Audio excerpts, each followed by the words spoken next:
예, 제가 누구신지는 아시죠? 예, 처음 뵙는 분도 계셔서. 아, 올해는 처음에 제가 들어와야 되는데, 사실 사고가 좀 있어가지고, 그냥 좀 늦게 올 수밖에 없어가지고요. 예, 사실은 이거 강의 때문에 사실 퇴원을 했거든요. 퇴원을 하고, 지금 강의 진행도 좀 해야 되겠고, 그래가지고, 일이 많아서 어쨌든 했는데, 예, 나중에 말씀드리고요. 올해 시험 문제 이제 전반적으로 좀 약간 말씀을 좀 드린 다음에, 그 다음에 이제 기출 문제 좀 해설하고, 그 다음에 면접하고, 그 다음에 이제 수업 실행 강의 어떻게 진행되는지 좀 말씀드리도록 그렇게 하겠습니다. 일단 11월 강의 때도 제가 말씀을 드렸는데, 올해 문제는 분명히 이제 실수를 누가 하느냐 하지 않느냐라고 제가 이미 예측을 하고 전망을 했었어요. 예, 그거는 이제 올해 사실 준비가 안 돼 있었고요. 그 다음에 이제 평가원 쪽에 뭐 아는 연구원들한테 이야기를 물어봐도 시험 준비가 사실은 그렇게 체계적으로 되어 있는 상태가 아니었거든요. 예, 뒤늦게서 이제 약간 가닥을 잡아서 들어간 상태였기 때문에 이렇게 시험의 틀이라든지 이런 것들을 완벽하게 준비가 된 상태에서 시험을 실시할 수가 없는 상태였어요. 예, 그래서 올해 문제 같은 경우에는 사실은 누가 실수하느냐 실수하지 않느냐 게임. 그래서 이거는 기본적인 것들 누가 더 충실히 하느냐라고 하는 거, 그 부분에서 또 초점이 맞춰져 있었고, 그 다음에 이제 교과 교육 쪽은 아시다시피 이제 이번에 서울대 팀이 들어간 게 아니라 교원대 쪽에서 이제 들어갔기 때문에 이제 권호정 김영선 선생 책이 좀 중요한 포인트가 될 거다. 그런데 이제 중요한 포인트가 되더라도 책이 기본적으로 세 권에서 일치하는 부분이 없으면 출제는 안 됩니다, 올해. 이건 개론서에도 마찬가지거든요. 그래서 지금 교과 교육 같은 경우에도 예를 들어서 이제 강조했던 게 뭐였냐면 차윤수 모경환 쌤 책하고 권호정 김영선 쌤 책이 있는데 그 내용 중에서 보면 공통적으로 이제 딱 겹치는 부분이 어디냐 법리모형이었어요. 예.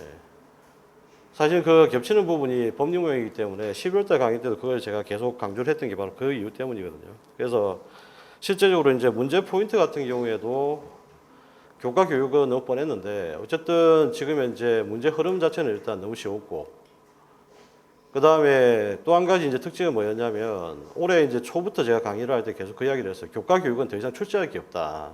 출제하시는 분들이 항상 하시는 말씀이 그거예요. 저도 이제 출제를 예전에 이제 어떤 시험에 출제를 한 3번 정도 연속으로 들어갔는데 3번 정도 연속 출제를 들어가게 되면 출제하는 사람이 문제를 낼 게 없어요, 사실은. 그럼 이제 어떻게 되냐면 문제를 조금씩 바꾼단 말이죠. 그러니까 큰 틀에서는 흐름이 없어져 버리는 이제 그런 상태 되거든요. 그러니까 결국은 이제 어떻게 되냐면 통합적 형태의 문제가 계속해서 강조될 수밖에 없는데 서술하고 논술 같은 경우에 보시면 아시겠지만 통합적 형태 문제가 좀 더 강화됩니다, 그죠? 형태가. 이건 아마 이제 교과 교육은 앞으로도 계속 그런 방향으로 갈 거예요. 그래서 흐름 자체를 일단 잘 잡으셔야 되고 그 다음에 지금 정치 같은 경우에는 사실 이번에 너무 쉽게 출제됐어요.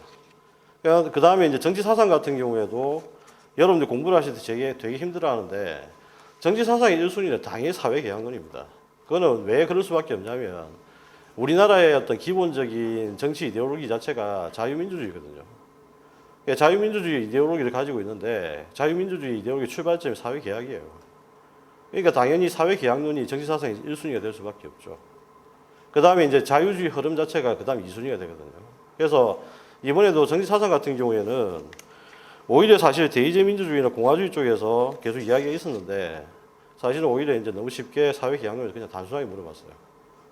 그래서 이거는 일단 큰 게 뭐 영향을 미칠 만한 포인트는 아니었고요. 그 다음에 경제는 박정 교수님 말씀하셨겠지만 경제 같은 경우에도 12월 달에 이제 스터디를 제가 진행을 하면서 계속 강조했던 게 아마 이번 경제 같은 경우에는 뭐 수요 공급의 기본적인 내용들을 하고 그 다음에 이제 나와봐야 환율을 하고 이제 그런 내용들이 이제 주로 나올 거다. 그러니까 이거는 이제 그냥 하는 게 아니고요. 가끔씩 가다 이제 학생들이 계속 제가 전망을 하니까 가끔씩 가다 무릎팍 도산 아니냐 뭐 이런 식으로 자꾸 이야기 하시는데 그게 아니라 지금 사실은 기출문제 분석을 하고 그 다음에 제가 학회 활동하고 그 다음에 그 출제 들어가시는 교수님들이 이렇게 성향이나 이런 것들을 학교 활동을 하면서 계속 분석을 해왔어요. 그게 이제 벌써 10년이 넘었거든요. 제가 강의를 시작한 게 사실 석사 때부터 강의를 했기 때문에 이게 지금 벌써 시간이 꽤 됐죠. 그게 누적되어 가지고 지금 온 거라서. 그래서 그 전망이라든지 어떤 예측하는 부분들은 분명히 일단 기본적으로 흐름은 잡아서 일단 말씀을 드렸고, 그 다음에 또 한 가지 이제 법 같은 경우에는 올해 제가 다놓고 이야기했던 게 행정법은 안 나올 거다. 그 이야기를 분명히 말씀드렸어요. 막판에 보니까 몇 분은 행정법 준비를 했었는데요. 뭐 마지막 날까지 고생했는데 그렇게 하시는데, 행정법 부분은 아마 올해 안 나올 거라고 제가 말씀드렸거든요. 그래서 실제적으로 법 같은 경우에는 범위가 계속 이렇게 넓게 잡아서 공부를 하시는데, 그렇게 하시면 절대 안 되고요. 이번에 작년에 이제 올해죠. 올해 이제 하반기 때 이제 책이 나왔던 게 법교육학 입문인데, 거기에 제 이름은 없습니다. 근데 제 실명은 거기 있어요, 분명히. 그리고 그 법교육학 입문의 그 책에 3분의 2 내용적인 요소들은 전부 제가 쓴 책입니다. 그러니까 그 내용 요소라든지 이런 거 뽑아놓은 게 제가 쓴 거거든요, 그게. 그래서 일단은 그 범위 내에서 벗어나는 것들은 사실 크게 없어요, 내용 자체가. 그래서 실제적으로 뭐 이번 시험에서는 그런 분위기는 이제 갈 수밖에 없었는데, 아마 근데 내년 시험부터는 조금 더 이제 패턴이 이제 더 잡힐 거예요.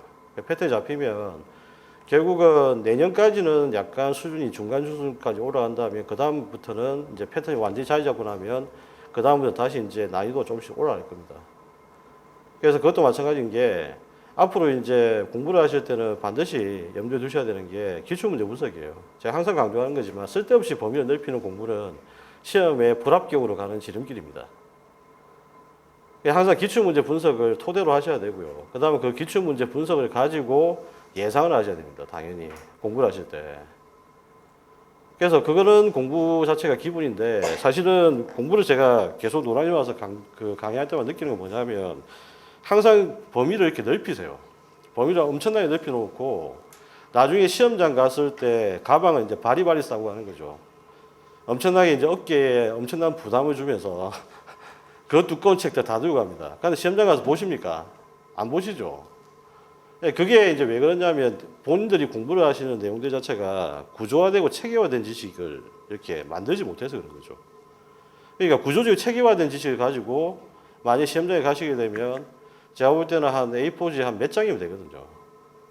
그 다음에 자기가 이제 잘 안 되는 부분들만 정리해 나가면, 간단히 몇 장들만 들고 가시면 시험장은 도시락만 들고 그냥 간단히 편하게 가시면 됩니다.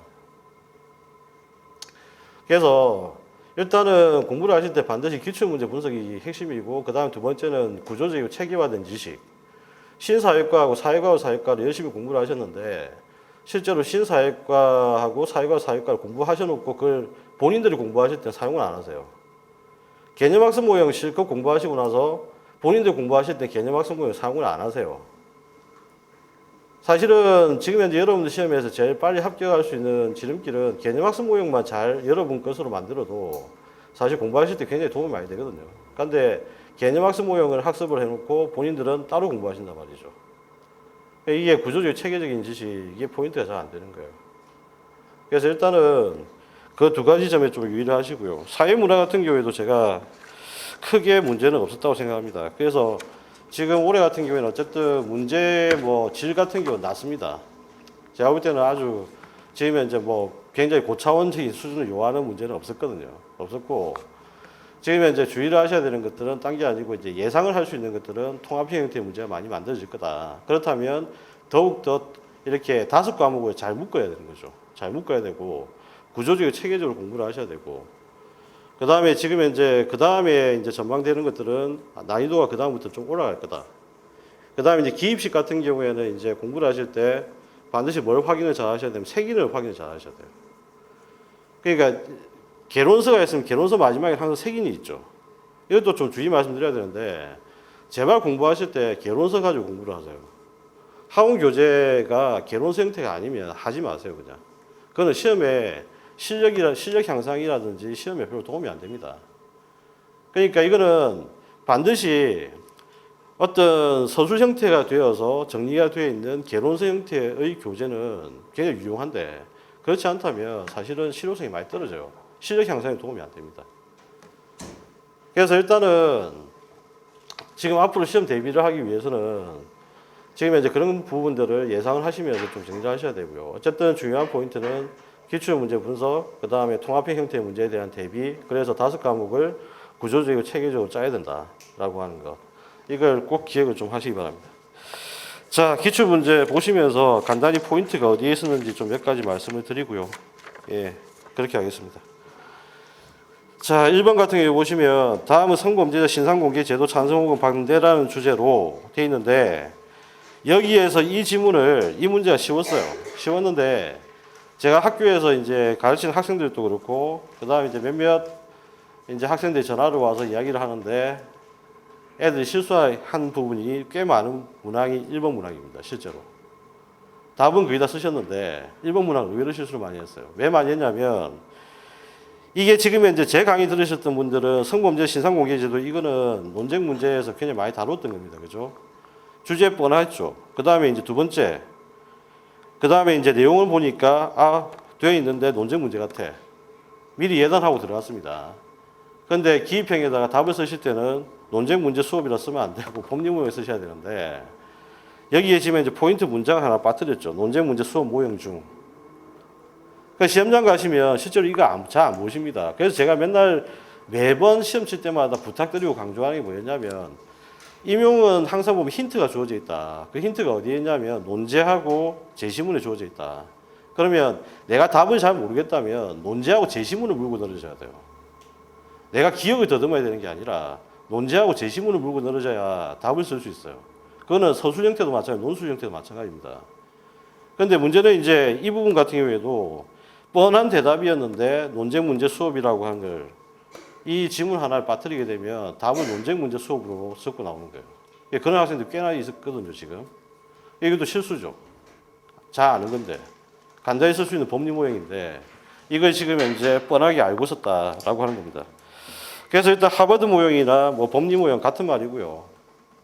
그래서 지난번 앞에서 말씀드렸다시피 이 부분은 권호정 김영선 선생 책에서도 강조하는 부분이기도 하고 그 다음 차용수 모경환 선생님 쪽에서도 굉장히 강조하는 모형이기도 합니다. 그래서 이거는 반드시 정리를 하셔야 되는 부분이었고요. 그 다음에 이제 이번 문제를 보면 정말 많이 웃었는데 왜 이랬을까요?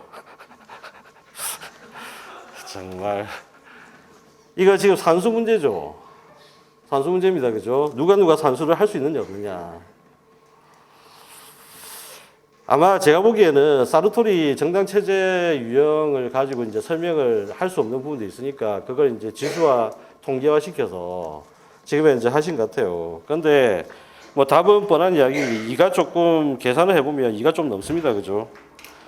A당 그 밑에 사례 보시면 정당이 이제 근데 퍼센테이지는 굉장히 계산 쉽게 할 수 있도록 이렇게 만들어 주셨어요. 의석수에 보시면 뭐 60석 되어 있는데 100석이 60이니까 0.6이잖아요. 그죠? 0.6이니까 지금 현재 0.36이라고 하는 값이 제곱수가 들어가게 될 거고 그 다음에 이제 B 같은 경우에는 30이니까 0.3입니다. 그죠? 그러면 이제 플러스 0.09가 될 거고 그 다음에 지금 C당 같은 경우에는 의석수가 10석이니까 0.1이죠. 그래서 지금 현재 하게 되면 0.01이 될 거고요. 제곱을 하게 되면 그래서 이 값들 자체 이걸 이제 합한값을 지금 현재 내게 되면 1이 될 겁니다. 그죠? 그래서 요것들을 지금 합해가 나눠주는 건데 이 값을 내면 0.46 정도 될 겁니다. 그러니까 이게 0.46까지 나누게 되면 2가 조금 넘잖아요. 그래서 양당제 형태를 이야기를 하고 있다. 뭐 그겁니다. 별 문제 없고요. 이거는 이제 앞으로 본다면 그 디베르제 이론은 사실 한물 맛이 갔어요. 제가 항상 하는 이야기지만 디베르제 법칙을 알아두셔야 됩니다. 반드시. 디베르제 법칙을 알아두셔야 되는데 디베르제의 정당체제 유형 이론은 사실 별로 의미가 없죠. 그래서 디베르제 법칙을 가지고 디베르제 법칙이 설명하지 못하는 부분에 대해 포인트를 맞추고 정리를 하셔야 됩니다. 그러니까 앞으로 정당체제 유형에서 디베르제 법칙, 그 다음에 사르토리가 어떤 체제 유형 이런 것들은 앞으로도 계속 시험 문제 나올 겁니다. 그 다음에 특히나 이제 정치학자들이 제일 중요하게 생각하는 투입 기제. 투입 기제는 당연히 정당입니다. 이익 집단이 아닙니다. 효익비제는 이익집단이 아니라 정당이에요. 왜냐하면 대의적 민주주의의 근간이 정당입니다. 그래서 그 강의 때 뭐 자주 하는 이야기지만 최한일 교수님이 사실 진보가 아니시죠. 그러니까 최한일 교수가 진보가 되시려면 최한일 교수가 본인의 책에서 이제 뭘 주장을 하셔야 되냐면 사실은 풀뿌리 민주주의를 말씀을 하셔야 돼요. 그런데 풀뿌리 민주주의 이야기를 안 하시거든요. 그러니까 뭘 이야기하시냐면 정당이 살아야 민주주의가 산다. 그게 이제 최한일 교수님 핵심적인 주장이에요. 그래서 정당이 살기 위해서 어떻게 해야 되느냐 이런 이야기들을 많이 하시거든요.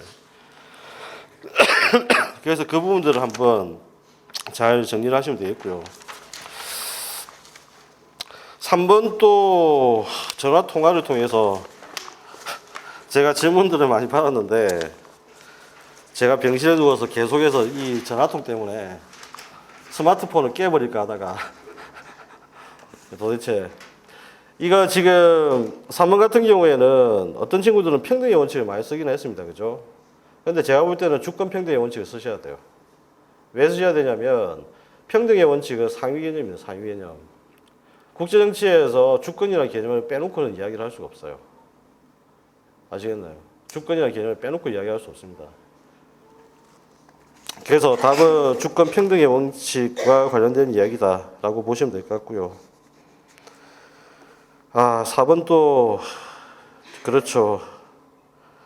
왜 정부 형태 이걸 왜 냈을까? 요즘에 다루지도 않는 이 주제를 일단은 단원제와 양원제 가지고 물어보는 겁니다. 그죠? 그래서 지금 양원제 이야기 하는 거죠. 예. 그러니까 영국 같은 경우에는 이제 귀족이라고 하는 게 이제 발달되어 있고, 근데 이제 미국 같은 경우에는 주, 그 다음에 연방이라고 하는 형태로 나눠져 있습니다. 그렇죠? 그래서 지금 이제 그런 형태였던 중심으로 해서 설명하는 것이기 때문에 그냥 보시면 되겠습니다. 자, 그 다음에 10번을 보면 되나요? 10번은 하셨나요? 12번? 10번은 김선 선생님이 하셨어요. 세계체제로도 너무 싱겁게 나왔죠. 진짜 왜 이렇게 냈을까? 자, 12번 한번 봅시다. 12번은 그 모의고사에서 계속 강조했던 게 뭐냐면 이번에 헌법소원이 문제 나오면 헌법소원 요건이 문제 나올 거다. 그 다음 단계에서 이제 그렇게 이야기를 말씀드렸는데, 근데 헌법소원 요건에서 너무 쉽게 나왔어요. 그죠? 보충성 원칙입니다. 그 요건. 예, 그래서 오히려 이제 이거는 사실 다음 대비하셔야 될 거는 뭐냐면 서술이나 논술 형태로 대비를 헌법소원 요건에 대비를 하셔야 돼요. 이거는 반드시 어떤 핵심적인 주제 중에 하나가 될 겁니다. 예. 그 다음에 13번. 13번도 뻔한 이야기죠. 기대 가능성 이야기입니다. 그죠? 강요된 행위와 관련된 것은 기대 가능성. 책임과 관련되는 것은 뭐죠? 비난 가능성입니다. 그죠? 비난 가능성이고, 지금 현재 강요된 행위와 관련돼서 판단하는 그 비난 가능성의 척도는 기대 가능성이에요. 그래서 핵심 키워드 들어가지고 문제를 만들었다라고 보시면 될 것 같고요. 자, 14번. 드디어 사랑과 전쟁을 보시면 됩니다. 그죠? 이 교육적으로 바람직하지 않은 주제를 왜 했을까? 일단은 지금 거기 14번에 한번 사실관계 정리를 하게 되면 포인트는 그거 하나만 찍으면 됩니다. 뭐냐면 함정을 팠던 거예요. 예전에 이제 그 기출문제 논란이 있었던 지문 중에 하나가 뭐였냐면 두 번째 줄에 그거였죠. 갑은 B를 인지하지는 않았다. 인지를 안 하게 되면 법정 상속을 못 받아요. 그죠? 법정 상속을 못 받습니다. 근데 문제는 뭐냐면 갑이 지금 이제 부적절한 관계를 맺었던 병과 나중에 혼인을 하게 됩니다. 그죠? 그럼 준정이 되는 거죠. 그러니까 준정 관계 하나만 파악을 하고 나면 끝나는 겁니다. 그러면 지금 이제 상속인 최후에 이제 결혼을 했던 마지막 배우자가 정이었고, 그 다음에 이제 자식들이 누구였죠? A가 친자고, 그 다음에 이제 B 같은 경우에는 준정을 통해서 이루어졌고, 그 다음에 E 같은 경우에는 양자였고,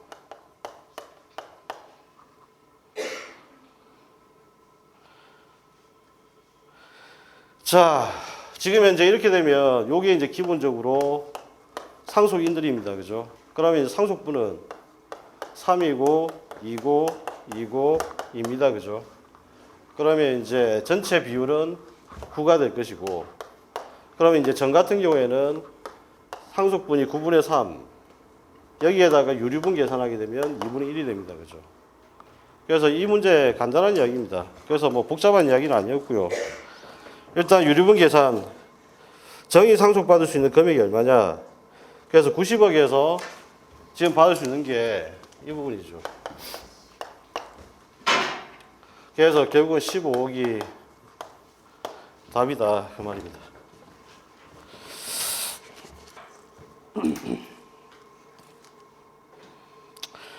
그 다음 15번 같은 경우에도 노동삼권 아니면 부당노동행위 아니면 사실 나올 문제가 별로 없습니다. 기입 문제는. 그래서 사회법하고 이 부분도 굉장히 자꾸만 걱정들을 많이 하셨는데, 제가 강의하면서 계속 강조했던 게 사회법에서 기입형이나 주관식이 되면 나올 만한 게 별로 없다. 그러면 이제 경제법에서는 재조문 책임법 하나, 그죠? 재조문 책임법 하나. 그 다음에 지금 현재 노동법 관련돼서는 일단 근로기준법에서 근로계약사항 하나. 그 다음에 노동상권과 관련돼서는 그 노동조정법과 관련돼서는 뭐였죠? 근로삼권, 노동삼권하고 부당노동행위. 이 정도가 출제가 될 수 있는 부분밖에 안 됩니다. 그래서 부당노동행위죠, 이거. 노조에 가입하지 않을 것을 조건을 입사를 했는데 이겁니다, 그죠? 그런데 이 조건이 바로 뭐예요? 사실은 이게 부당노동행위 유형 중에 어디에 해당되는 겁니까? 연로도가 아닌가요? 환경계약. 그러니까 환경계약은 기출문제에 포함되어 있습니까? 없습니까? 있죠. 아시겠나요? 그러니까 실제적으로 기출문제가 그 다음에 어떻게 시험 문제 출제가 될지 예상을 해줄 수 있는 포인트가 됩니다. 그러니까 기출문제 정리가 일단 가장 핵심이에요. 기본적으로. 자, 이렇게 해서 기입형은 너무 시시하게 끝났고요. 이제 서술 형태를 한번 봅시다. 서술 형태 1번은 사실은 조금 제가 보기에 본인들이 알고 있는 것만 적었을 가능성이 충분히 있습니다. 충분히 있는데 문제는 뭐냐면 기출문제 지문들을 이렇게 종합적으로 잘 정리를 하신 분들은 사실은 두 가지 적고 나오는 거는 아주 쉬웠을 거예요.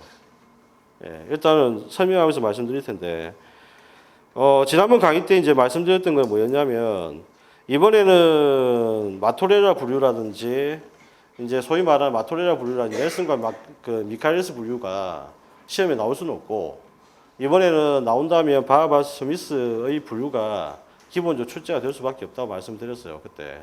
근데 서술 형태에 지금 그 문제 나왔는데, 문제는 뭐냐면, 지문들을 보시면 아시지만, 이거는 몇 년 전에 객관식 기출문제에 들어가셨던 분이, 출제하러 들어가신 분이 낸 문제입니다. 그러니까 지문이 을 같은 경우에 보시면, 두 번째 줄에, 우리 사회가 합의한 가치의 계승을 불가능하게 한다. 그 다음에 학생들 우리 사회를 지속시키는데 필수적인 기본적 가치와 사회 규범을 내면한다. 이건 기출 지문에 두세 번 등장했던 지문이었어요. 똑같은 지문이거든요, 사실은. 그러면 어디가 이제 이 문제 같은 경우 포인트가 될 수밖에 없냐면 갑이 제기할 수 있는 비판점입니다. 그렇죠. 갑이 제기할 수 있는 비판점이에요. 문제 포인트가 갑이 제기할 수 있는 비판점이지 갑이 제기할 수 있는 비판점이 아닌 걸 적게 되면 사실은 이 부분은 좀 문제가 생깁니다. 그러니까 점수가 감점이 될 수밖에 없죠. 그냥 무조건 비판점을 아마 썼을 가능성도 충분히 있어요. 그냥 무조건 비판점이 아니라 갑이 제기할 수 있는 비판점이거든요. 그러면 이제 갑이 제기할 수 있는 비판점은 뭐냐면 일단은 그 주입이나 습득된 지식 이런 지식들은 첫 번째 포인트가 이거죠. 실제 상황에 적용을 할 수 있느냐 없느냐. 그죠? 배운 지식을 학교에 습득한 지식 자체를 실제 상황에 적용할 수 있느냐 없느냐. 이 문제가 먼저 첫 번째 이야기 나올 수밖에 없어요. 왜냐하면 주입 방식에서 이제 이야기하는 것들이 항상 우리가 이제 주입 방식의 수업의 문제점을 이야기할 때 바로 그거죠. 학생들이 실제 상황에 이걸 사용할 수 있느냐 없느냐. 실제 상황에 적용할 수 있는 문제가 아니라는 거죠. 그 다음에 두 번째는 뭐냐면 거기 보시면 사회를 지속시키는데 필수적인 기본적 가치와 사회 규범 이 부분은 이제 비판을 그 다음 두 번째 해야 됩니다. 왜냐하면 그 관점 자체가 절대적 관점이 아니고 갑의 관점 어떤 관점이죠? 거기 첫 번째 보시면 나오죠. 현대 다원주의 사회에서 시민들은 다양한 형태의 개인적 사회적 문제에 접하기 때문에 다원주의 사회가 등장을 하거든요. 그러면 이 부분에 대한 두 번째 비판은 뭐가 돼야 되냐면 지금 요 다원주의 사회라고 하는 이 상황이 일단 기본적인 핵심이 됩니다. 그러면 이제 어떻게 해야 되냐면 기존의 사회 질서와 체제 등에 대한 왜곡된 인식 이런 표현들이 들어가셔야 됩니다. 이거는 이제 기출문제 지문에 등장을 했고요. 그 다음에 이제 그 마지막 강의 자료할 때도 제가 그 권호주 김현수 선생 자료에 나와 있는 가지고 그때 자료를 그때 나눠 드렸거든요. 그래서 거기 보시면 첫 번째 거 빼고 두 번째 거 둘 다 합니다. 그러니까 이제 첫 번째는 뭘 하셔야 되냐면 일단은 지식이라고 하는 게 실제 상황에 적용하기 어렵다라고 하는 내용이 하나 들어가야 되고요. 그 다음에 두 번째 내용은 뭐가 들어야 되냐면 상대적 관점을 가질 수 없도록 한다. 상대적 관점을 가질 수 없도록 하고 그래서 기존 사회와 질서에 대해서 체제에 대해서 왜곡된 인식을 심어줄 수 있다라고 하는 것. 이 두 가지 내용이 1번 문제에서는 핵심이 될 것 같습니다. 시험 제도가 바뀌면 항상 첫 번째 출제되는 게 뭐냐면 사회과학 사회과, 신사회과 이런 내용입니다. 강의도 자주 했던 이야기죠. 왜냐하면 2008년도에 처음에 시험 바뀌었을 때도 첫 번째가 신사회과, 사회과학과, 사회과학 사회과 그 부분이었거든요. 이번 같은 경우는 너무 쉬웠던 이야기죠. 그래서 지금 현재 신사회과 이야기라고 보시면 되겠고요. 그렇다면 이제 신사회과 같은 경우 뭘 중시하는 교육 목표를 가지고 있었느냐? 일단은 아셔야 되는 게 사회과에서 강조하는 것은 사회 문제 해결이라고 하는 것. 이거는 이제 핵심입니다. 그죠? 그럼 이걸 어떻게 해결할 거냐? 해결 능력이라고 하는 것을 어떤 식으로 함양을 할 거냐라고 했을 때 세 가지로 쪼개서 한번 볼 수 있어요. 하나는 뭐냐면 지식의 전달. 하나는 뭐냐면 사회과학적 지식과 절차.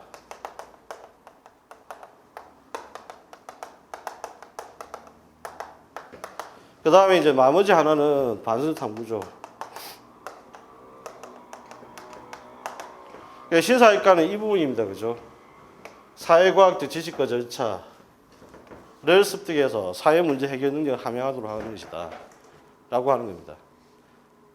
그래서 일단은 핵심적으로 모든 교과에서 일단 사회 문제 해결이라고 하는 것은 사회과에서는 당연히 지향하는 겁니다. 이거. 가끔씩까지 이걸 오해를 하세요. 그 시민 전담위원 같은 사회 문제 해결과 전혀 관계가 없는 것으로 생각할 때도 있는데 그렇지 않습니다. 사회 문제 해결하고 전부 다 관계가 되어 있는 내용들이고. 그래서 일단은 사회과학적 지식과 탐구 절차, 연구 절차 이 부분은 반드시 들어가야 되는 키워드가 될 거고요. 그 다음에 이제 그걸 통해서 뭘 할 거냐. 사회 문제 해결 능력이죠. 사회 문제 해결 능력. 이걸 함양하고자 하는 것입니다.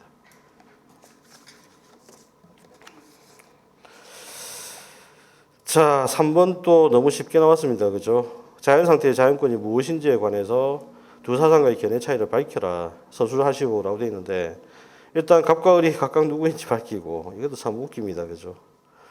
일단은 갑은 누구죠? 홉스고 그 다음에 을은 로크가 됩니다. 그죠? 홉스가 바라봤던 자연권이라고 하는 것은 뭐였죠? 자기 보존의 권리. 근데 자기 보존의 권리라는 말은 사실 적절한 표현은 정확하게는 아니에요. 왜냐하면 그러면 로크 같은 경우는 자기 보존의 권리가 아니냐? 아니죠. 로크는 자기 보존의 권리가 아닙니까? 로크가 강조했던 생명, 신체, 재산이라고 하는 것은 자기 보존의 권리가 아닌가요? 그것도 맞습니다. 그런데 문제는 뭐냐면 지금 정치 철학이나 정치 교과서에는 그 내용을 이렇게 보면 자연권이라고 하는 것도 내용을 이렇게 설명에 풀어놨어요. 그러면 여기서 요구하는 것은 당연히 내용을 물어보는 겁니다. 그 다음 기출문제 한번 나왔었죠. 이미 이 내용에 관련돼서는 기출문제 나왔던 겁니다. 그죠? 그러면 일단 첫 번째 여기 지금 현재 홉스 같은 경우는 일반적으로 우리가 이제 자기 보존의 권리라고 보통 이야기를 하고요. 그 다음에 로크 같은 경우에는 세 가지가 들어야 됩니다. 생명과 신체와 재산. 그죠? 세 가지가 기본입니다. 생명과 신체와 재산.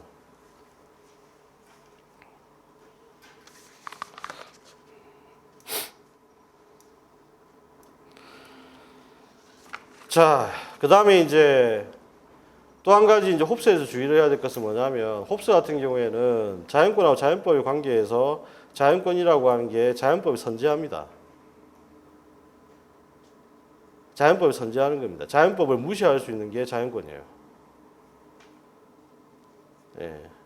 근데 로크 같은 경우는 어떤 입장이죠? 자연법에 도출된 거죠. 자연법에 도출된 자연권입니다. 이게 조금 관점이 다릅니다. 왜 그러냐면 내 생명을 일단 보장받기 위해서 상대편이 공격을 하면 그 상대편을 죽일 수 있는 권리가 자연권이에요. 홉스가. 그렇죠. 그렇잖아. 그러니까 사람의 생명을 죽여서는 안 된다라고 하는 자연법보다 내가 그 사람을 죽일 수 있는 권리가 우선인 거예요. 이게 홉스의 생각입니다. 그런데 그게 아니라 로크 같은 경우에는 지금 현재 사람이 하늘로부터 가질 수 있는 고유한 권리, 천부인권이 있다라고 하는 자연법에서 내용들을 도출하는 거죠. 그러니까 좀 관점이 다릅니다. 그래서 그 차이점들만 이해를 정확하게 하시면 되고요. 앞으로도 시험에서는 당연히 사회계약론이 정치사상 공부하실 때는 딴 거 없어요. 그냥 사회계약론이 1순위다라고 생각하시면 됩니다. 시험에서는 항상 사회계약론이 1순위가 되고, 그 다음에 이제 아까 말씀드린 2순위 같은 경우는 자유주의 흐름이고, 3순위가 이제 고대 그리스 정치철학 정도 내용이 되겠죠. 근데 막상 공부를 하실 때는 그래 안 되시죠. 제가 아무리 하지 말라고 해도 여러분들 다 하시더라고요. 그러니까 그게 심리적으로 뭐라고 해야 되지? 심리적으로 불안하다고 해야 되나? 수험생 입장에서는 당연히 그런 것 같아요. 예. 자, 그 다음에 이제 1번으로 가시죠. B형입니다. 그죠?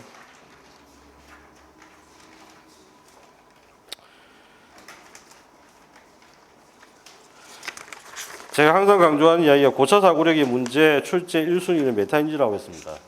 1번 문제는 당연히 메타인지 문제고요. 지금 현재도 모든 학습과 인지 능력 발달에 의해서 가지고 기본이 되는 것은 메타인지입니다. 그러니까 당연히 메타인지를 일단 출제를 하신 거죠.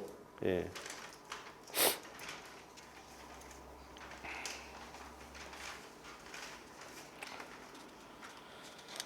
자, 그래서 일단은 메타인지에 대해서 보통 보면 이제 학습 과정을 이렇게 전개를 할 때 보통 보면 이제 그 부분 같은 경우에는 일단은 이렇게 됩니다. 그죠? 계획, 큰 틀은 이렇게 되는 거죠. 계획, 실행, 그 다음에 점검, 수정, 내지는 수정 보완. 그죠? 이걸 한 다음에 다시 수정 보완된 거 다시 이제 계획을 정리를 하고 다시 실행을 하고, 이게 반복적으로 이루어지는 겁니다. 이게. 그러면 이제 기본 틀은 설명할 때 기본 틀은 이거죠. 당연히 학습 과정을 가지고 이야기하는 거니까. 요게 이제 기본 틀, 학습 과정 내용의 기본 틀로 들어야 됩니다. 그래서 이번 시험 같은 경우에는 충분히 시간적 여유가 좀 있었기 때문에 글을 쓰실 때 오히려 틀을 좀 잡아놓고 쓰셨으면 오히려 좀 더 낫지 않았을까. 그 이야기거든요. 그래서 메타인지라고 하는 건 자기 주도적 학습 능력과 관련되는 부분이기 때문에 자기 주도적 학습을 위해서는 스스로 계획을 세우고 계획에 따라서 실행을 하고, 그 다음에 그 실행을 한 것에 대해서 중간 점검을 하게 되고요. 그 다음에 그걸 다시 이제 수정 보완해서 다시 실행을 하게 되고, 이 과정들이 일단은 메타인지 학습 과정에서 제일 기본의 특징이다. 그래서 저런 것들을 내용으로 해서 정리를 하셔야 됩니다. 자, 그 다음에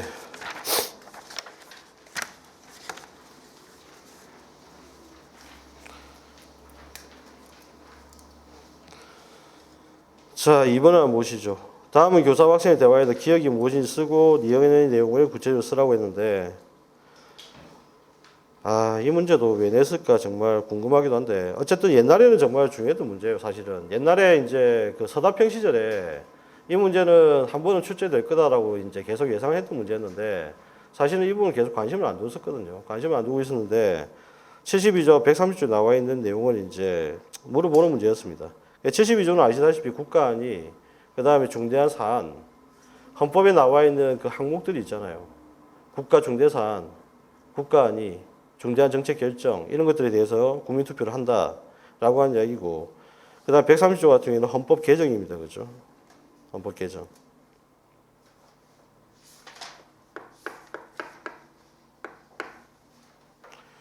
그 다음에 사실은 시비를 걸려고 하면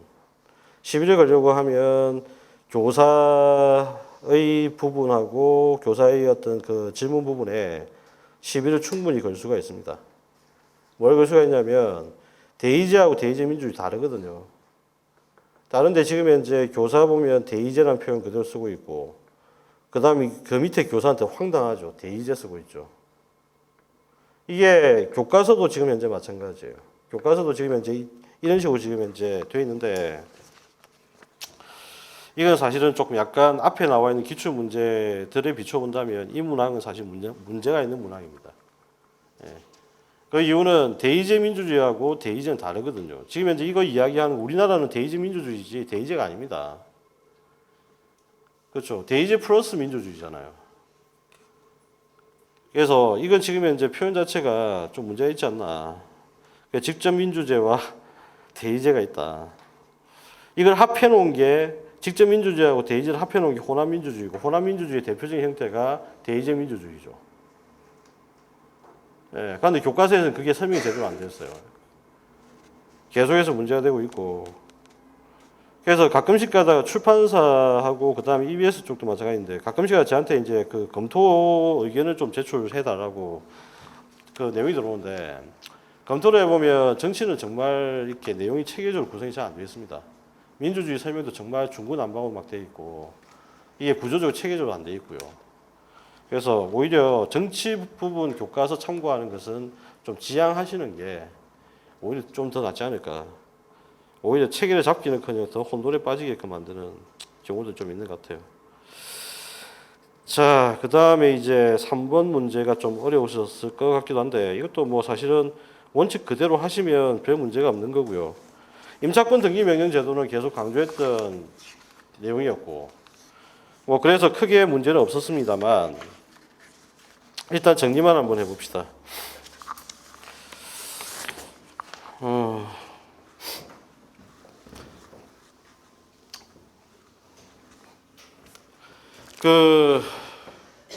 갑은 자기 소유 X주택을 을에게 보증금 1억 원에 임대를 했었고요. 그래서 이쪽이 지금 현재 임대인이었고 임차인이었습니다. 1억 원이 넘으면 이건 당연히 소액보증금은 아니죠. 예, 소액보증금 같은 경우에는 우선 변제, 최우선 변제권을 가지니까 소액보증금은 당연히 아니고요. 1억이 넘었으니까 전세 형태라고 보시면 됩니다. 그 다음에 이제 주민등록을 이전하고 확정일자를 받았다. 그래서 이쪽은 주민등록하고 그 다음에 우선 변제를 받을 수 있는 확정일자까지 받았습니다. 그러면 이제 이 상태가 이제 어떤 상태가 되냐면 대항력도 있고요. 그 다음에 이제 우선 변제적 효력도 당연히 가지고 있는 상태죠.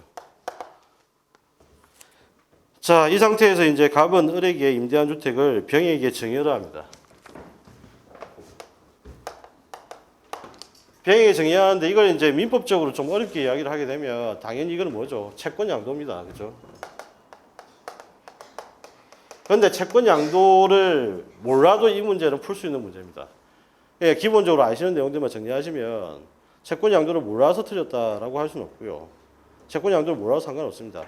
채권 양도를 했는데 어떤 방식으로 했냐면 정여 방식으로 했다. 그 이야기죠. 정여 방식으로 했다. 그러면 이제 보통 이거 정여를 할 때 이쪽이 넘겨줄 때 어떻게 이야기를 하냐면 보통 보면 임차인한테 보통 고지를 합니다.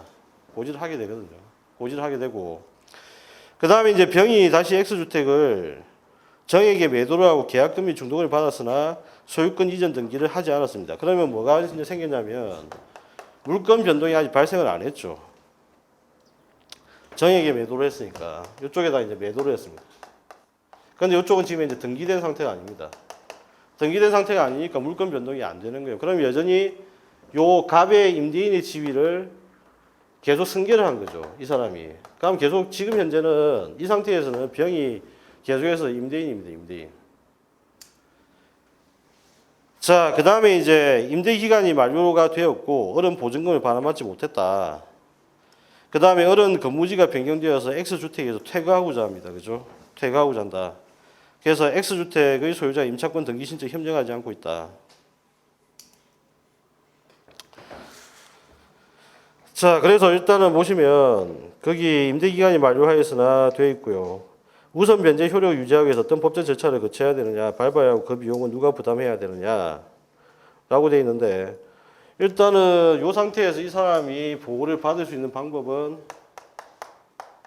임차권 등기명령 제도입니다. 그죠? 등기명령이라고 하는 거. 이걸 받아야 되고요. 그 다음에 이제 임차권 등기명령을 이제 받게 되면 이거 여기 들어가는 비용은 누가 부담하게 되냐면 당연히 임대인이 부담합니다. 비용은. 임차권 등기명령.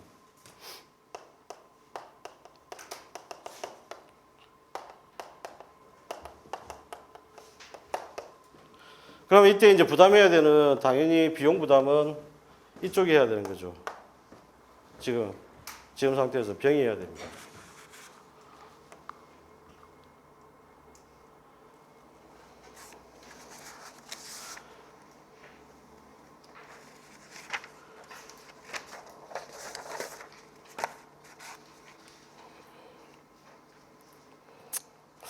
그 다음에 이제 논수 형태인데, 논수 형태 같은 경우에는 선거제도 의회 민주 대표성이라고 하는 주제로 진행되는 교사의 수업 내용 및 단계고, 나는 이 수업에 참여한 학생 K가 수집한 자료다. 가의 기억에 해당하는 내용을 쓰고 나의 근거에 미주친 의견을 진술한 후에 이를 뒷받침할 수 있는 근거를 선거제도 일반적 특징으로 도출할 쓰시오라고 되어 있는데, 이건 당연히 뭐 일반화 수업 모형입니다. 그죠? 일반화 수업 모형.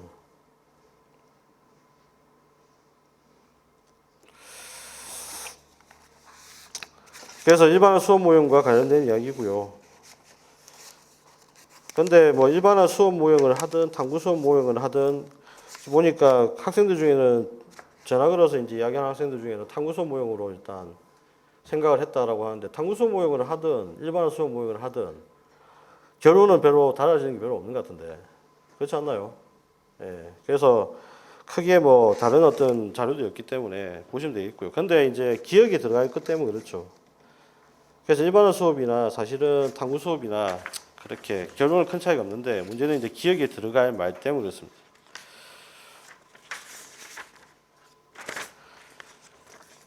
자, 그 밑에 나와 있는 자료를 이제 학생 K가 수집한 자료를 정리한 걸 보면 이거 이제 자료 인출 도표라고 볼 수밖에 없는 상태고요.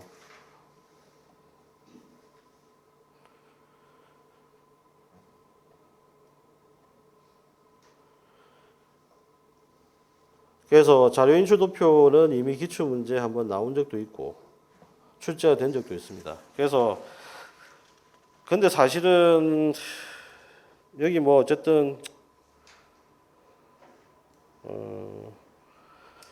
기억에 대해서 들어갈 이야기는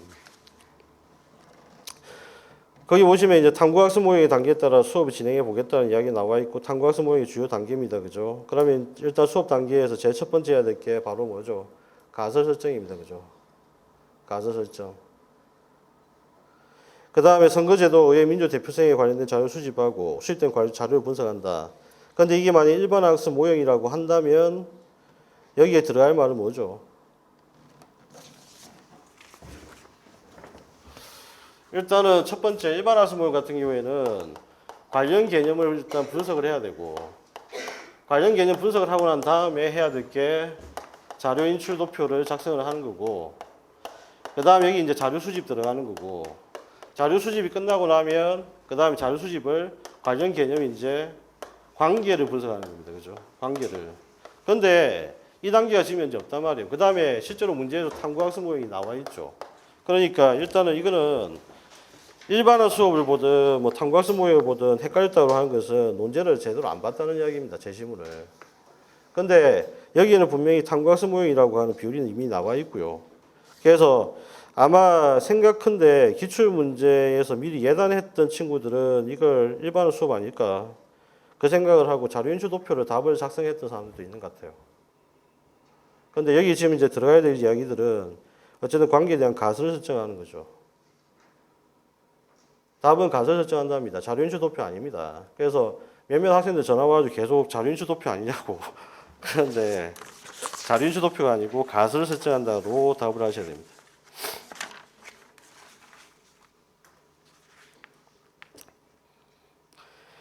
자, 그 다음에 이제 나는 이 수업에 참여한 학생 K가 수집한 자료, 그 다음에 질문했던 게 뭐였냐면 가에 해당하는 내용을 쓰라고 했으니까 그는 가설 설정한다고 답을 하셔야 되고요. 그 다음에 나의 근거하여 밑줄친 이언을 진술한 후 이를 뒷받침할 수 있는 근거를 선거제도 일반적 특징으로부터 도출해서 쓰라고 했습니다.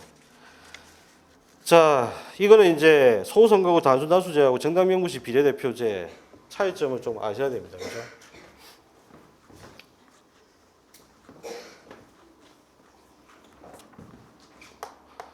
소선거구 단순다수제 같은 경우에는 키포인트가 당연히 한 명을 선출하는 겁니다.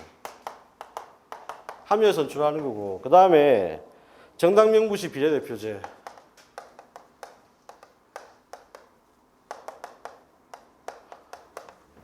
이 경우에는 이제 한 선거구에 다수를 선택하는 거죠. 다수 선택하는 거. 차이점은 이제 일단 포인트 여기 있는 겁니다. 그러면 일단 한 명을 이제 선택하고 나면 나머지들은 표의 가치가 다 떨어집니다. 그러니까 일단은 첫 번째 뭐가 문제 생기냐면 일단은 평등 굉장히 낮죠. 이쪽은 표의 가치의 평등이라고 하는 것들이 굉장히 높습니다. 반영 비율 자체가. 그 다음에 이제 두 번째는 뭐냐면 대표성도 사실은 떨어집니다. 여기 지금 물어본 포인트는 뭐였냐면 대표성이었죠. 대표성. 그래서 지금 이제 선거제도의 특징과 관련돼서 답을 하실 때 일단은 키워드는 당연히 여기 대표성이 일단 들어가야 됩니다. 그죠? 대표성이라고 하는 거. 이게 어떻게 되는지가 들어가야 됩니다. 그 다음 이쪽은 대표성이 굉장히 높죠. 대표성이 높은 이유는 당연히 이제 이쪽이 비례성이 떨어집니다. 이쪽은 비례성이 높죠. 그죠? 예. 쉬었다 가야 되나요? 이것만 하고 쉬어야 되는데. 자, 그래서 일단 이걸 알아두셔야 되는데, 포인트는 다시 한번 이야기하지만, 민주적 대표성이라고 하는 이게 포인트가 됩니다. 그래서 선거제도의 특징을 본다면, 이쪽은 선거의 특징 자체가 사표가 많이 발생하게 되고, 그 다음에 사표가 된 표들이 자신들의 대표를 선택하지 못하게 되고, 그 다음에 사표의 의견이 반영되지 못하게 되죠. 그러니까 다양한 어떤 집단들이 이익을 대변할 수 없어요. 그러니까 일단은 반드시 들어가야 될 게 다양한 집단, 성과 관련된 집단이니까 남성 집단, 여성 집단, 그 다음에 소득 같은 경우에는 계층 집단이죠. 그래서 일단은 다양성이라고 하는 측면에서 봤을 때 다양한 목소리를 대변할 수 있는 건 당연히 정당 대표입니다. 그죠? 그러니까 다양한 집단, 계층, 이데올로기.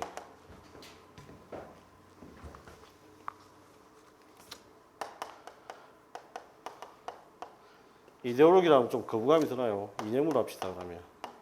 그러니까 다양한 집단이나 계층, 이념 등을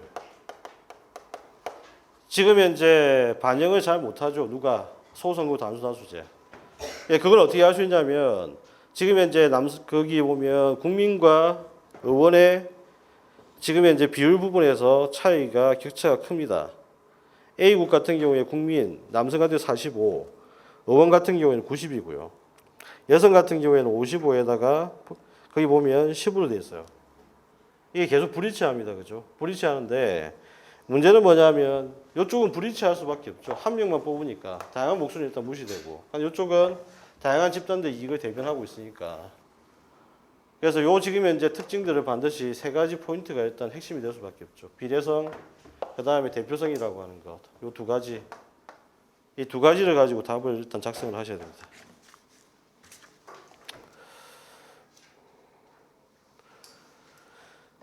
자,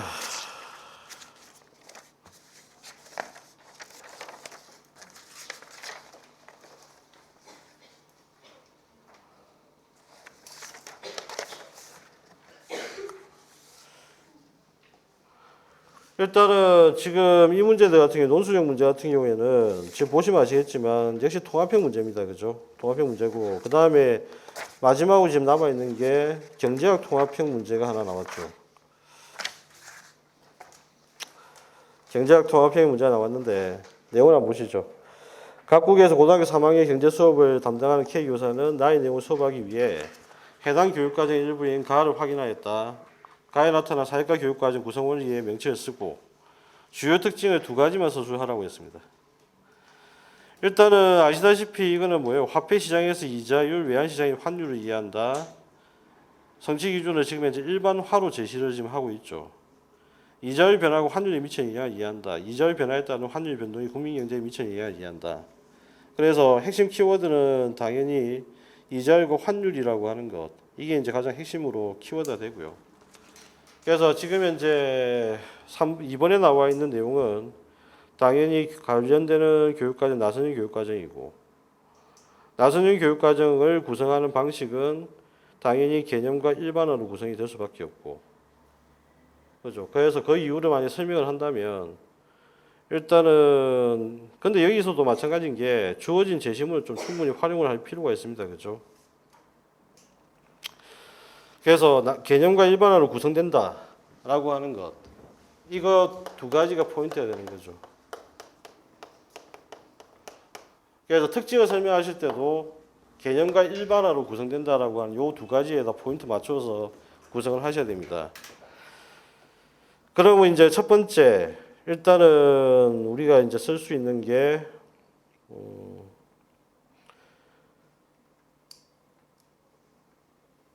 일단은 첫 번째 되는 게 사회과 핵심 지식, 개념, 일반화. 이걸 학년이 올라갈수록 그에 맞게끔 반복 심화해서 제시를 한다라고 하는 거. 이게 이제 첫 번째 나와야 될 거고요. 그죠? 사회과의 핵심 개념, 핵심 지식, 개념 일반화를 학년이 올라갈수록 그에 맞게 반복 심화해서 제시해야 한다. 제시하고 있다라고 하는 것. 이게 이제 첫 번째 나와야 되는 내용이고요.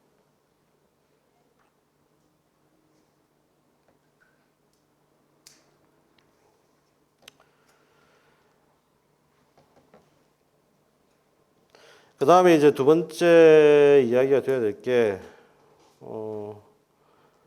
첫 번째 이야기를 빠뜨렸네요. 일단은 그 첫 번째 이야기는 당연히 뭡니까? 개념하고 일반화를 도출하는 문제고, 그 다음 개념과 일반화 도출한 다음에 그걸 다시 한번 그에 맞게 심화해서 반복해 제시한다는 이야기입니다.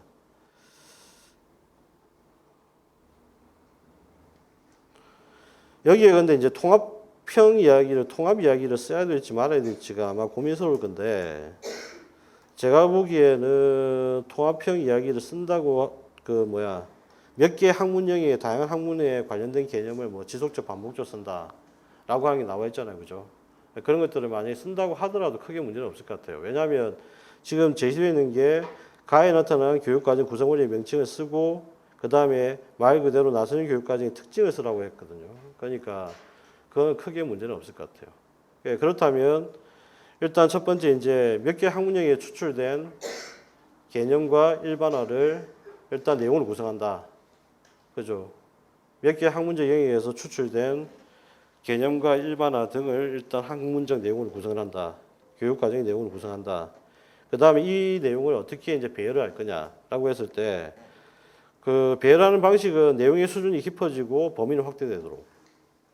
그죠? 내용의 수준이 깊어지고 범위는 확대되도록 내용을 조직한다. 이게 두 번째 이야기 될 거고요. 세 번째 이야기는 지속적 반복적으로 학습할 수 있도록 한다라고 하는 게 세 번째 이야기 되겠죠. 예. 그래서 일단 주요 특징이라고 하는 것도 한번 확인을 하시면 뭐 크게 무리는 없을 것 같다 생각이 듭니다. 잠시 쉬었다가 토요일부터 진행될 면접하고 수업 실현 이야기를 좀 하고요. 그렇게 해서 오후까지는 오늘 갈 이유가 별로 없는 것 같습니다. 예, 그래서 좀 이따 면접하고 수업 실현 어떻게 할 것이고 어떻게 대비해야 되는지 말씀을 좀 드리고 그렇게 하도록 하죠. 10분만 쉬겠습니다. 예.